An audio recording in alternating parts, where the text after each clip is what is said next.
Friends, welcome back to my channel. I'm so excited because today I'm going to show you how to make terrazzo. And if you're wondering what terrazzo is, this is terrazzo. So this is a design, and this is basically little chips of different colors that's embedded in the material. So I'm going to give a step-by-step guide on how to make this. I'm especially excited because this design is actually what had sparked this whole business. And I think I saw a video on social media a few years ago, and I was like, what is this material? I wanted to work with it, and this is what started it all. So I can't wait to share this with you. And one more thing to note is that I'm using Aqua Resin in my video today, but you can use the same method for Jesmonite or any other material like concrete or any other gypsum-based materials. I just wanted to clarify in case you're wondering, like the ratios, they always kind of like vary a little bit depending on what material you're using as well as working environment. So with that said, let's get started. I have this square mold that I'm going to use, but you can use any mold you have on hand. But I will link this one in case you're looking to use the same mold. For the first step, I'm measuring out the liquid component first. So as you can see, it's 20, I know I'm making a mess. It's 26 grams of liquid, and I use a ratio of powder that I'm doing 3.2 times as much powder as liquid. And so you can see I'm measuring about 80 grams of powder. Then I'm mixing the two together, and while I'm doing this, I'm actually noticing that it was a lot more watery than I personally prefer. So as you can see, I'm just adding a little bit of extra powder until I get it to the consistency that I'm looking for. And you can just play around with what ratio that you like. You know, it does also depend on if you're doing a small batch versus a larger batch. For this terrazzo project, I want to have 3 colors of the chips. So I'm splitting the material that I mixed into 3 cups so then I can color them all separately. Some people prefer adding the color in before you mix it, but because I didn't want to do 3 separate mixes and I want it to cure at the same time, I did it all together. So for the first color, I want kind of like a dark blue. So I'm adding in this mica powder I have that's like a navy blue color, and it wasn't as bright as I wanted it, so I'm going in with some extra Jesmonite pigment, and I'm adding a little blue and a tiny bit of black. And I would suggest trying to be careful when you're adding the black and add just like a little dab at a time, because if you add too much, it's really hard to go lighter, and then you end up basically putting in too much pigment and it might not cure. As you can see for the second color, I'm basically doing the same. I'm looking for a terracotta type of color. I use a little bit of mica powder, and then I'm going in with the Jesmonite pigments. You can just use Jesmonite pigments or just use mica powder. I kind of like using a mix of both depending on what color I'm trying to achieve and if I want that kind of shimmer that mica powder will give off. And so you can see I'm just kind of using some of the pigments until I get the color that I'm looking for. Now that I'm done mixing my colors, I'm laying out this plastic sheeting, and that's what I pour the material onto. So I'll link this down below. You'll see a bunch of links in my show notes, so I'll make sure this is included in this video. But what I'm doing is I just pour out the material and start spreading it out. And I try to make it like an even layer and fairly thin. You can do it thicker if you prefer. I just like it to be on the thinner side. And so I'm just going to keep doing this for all of the 3 colors that I mixed. And keep in mind, for this project, I'm just showing you 3 colors of chips. You can just do 1 color if you want, or you can do a bunch of different colors. And you can just play around with whatever you're looking to create. What's nice about when you're making these chips, it's okay if you let it cure longer because you're not pulling it out of a mold. So you can let it sit there basically as long as you want. You know, when you're using molds, you have to demold it in a certain time frame, but with the chips, you can just come back whenever you're available. And so I let mine harden, and as you can see, I'm just pulling it off this plastic sheeting. Normally it's a lot easier and it always comes off in like one chunk. I think it's because of the side of the plastic sheeting I'm using. And I've also used this a bunch of times because I reuse the same sheeting. Once the chips are done, it's time to move on to making the actual item. So I'm going to use this mold that I have, and I'm going to first measure out how much liquid I need. And I am estimating that I need roughly about 20 grams of liquid. And using 20 grams, so if you take 20 times 3.2, that gets you to 64 grams of powder. So that's what I'm adding to the mixture, and I'm gonna go ahead and mix those two together.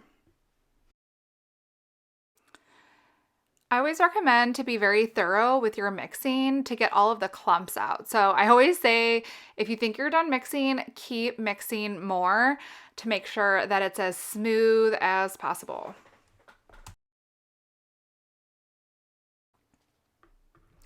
And I'm just giving it a final mix here. And then this is the fun part. It's time to add in the terrazzo chips that we made. So I'm just dumping some of those in there and mixing it together. I also decided I thought it'd be fun. I had these extra chips on hand from another project, so I just added that in. We'll see how that looks. And I'm just mixing it in to see what the consistency is like. There's really like no rule of thumb here. You can put as many chips as you want in or as little of chips as you want in.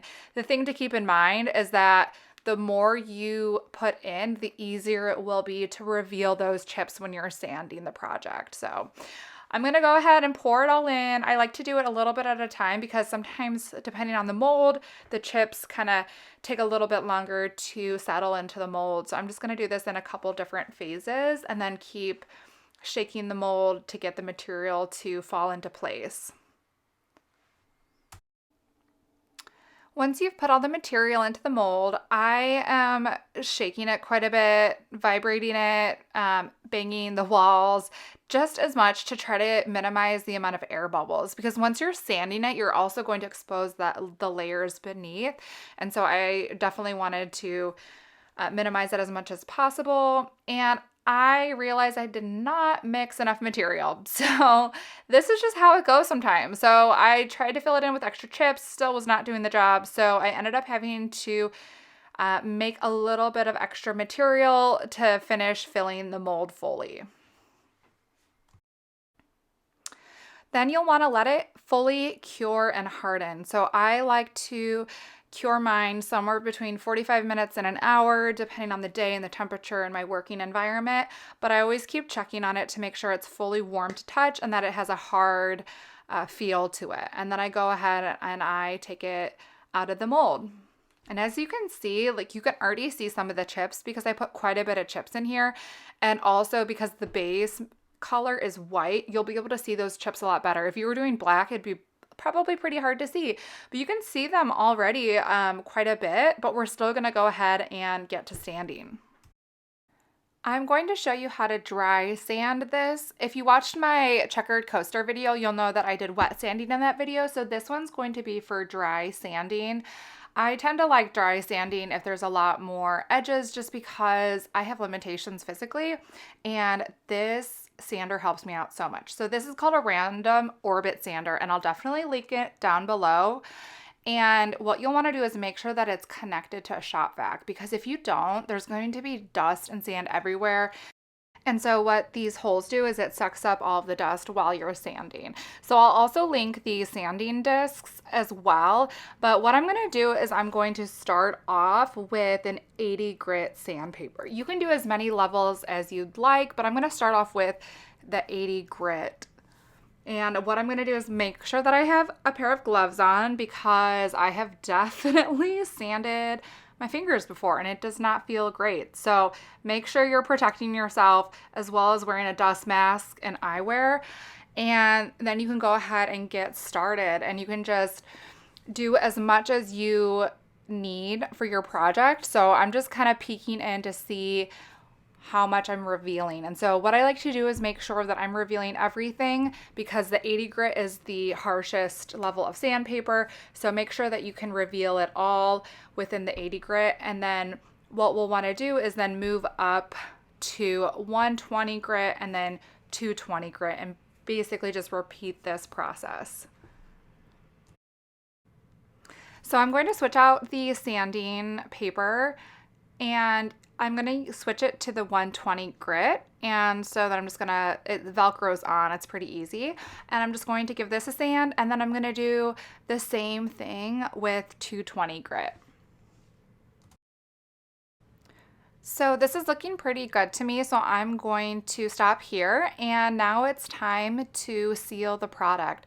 So I always like using this stone and concrete wax. It's food grade, and it just makes the colors pop so much. So this is also linked in my notes as well, so make sure to check that out. And what I do is I use a towel just to rub it all over, and I'm pretty liberal when I apply this, and I just cover the entire surface. And so you can see how much more vibrant this looks. And you can see how much of a difference it makes. Like, this is before sealing and this is after sealing. So it's pretty crazy. And then, so I just do this over the whole surface, and then I wipe it off after it's sat for a few minutes, and then it's done. And you can use this Terrazzo technique for Aqua Resin, Jesmonite, Hydroflow, all of the other gypsum-based products out there on the market, as well as concrete, I believe. So you can use this technique for whatever material you're working with, and you can do it for any style mold that you want. You might only be able to do wet sanding for certain products if there's more of the curves to it. I hope you enjoyed that video, and if you have any questions at all, don't be afraid to reach out. I'm happy to help. That's what I'm here for. And if you do make something, I would absolutely love to see what you create. Terrazzo is like my favorite design, and I hope you have fun.